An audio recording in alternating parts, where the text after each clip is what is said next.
Hizo pesa mwaka mzima mimi nastafuta na kujanulia watoto wangu nguo duka online. Utajipanga, nimechange naje sasa hivi? Sawa.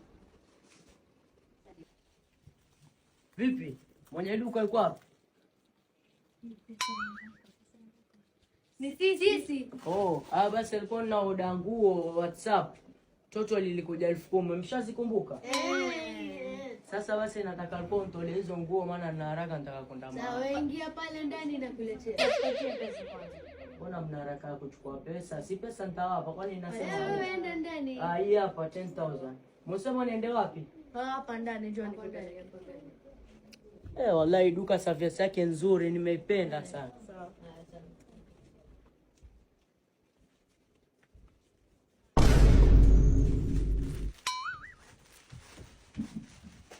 Sasa mbona nichelewesha change? Ama wao wako kule wajui kama mimi niko huku ndani. Sasa ngoja niangalie kama wako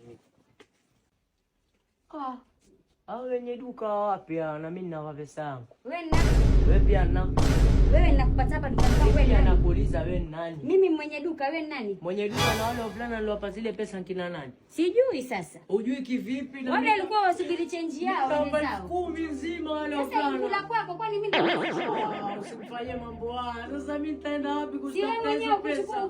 Hizo pesa mwaka mzima mimi nastafuta na kujanulia watoto wangu nguo duka online. Utajipanga, nimekula kwako baba. Mimi nilikuwa ninakwenda tafuta change. Sasa ndo niambia vipi nde zangu? Siwezi kupa mzigo kwa hujanipa pesa. Sasa nimekula kwako nakwambia. Si vizuri.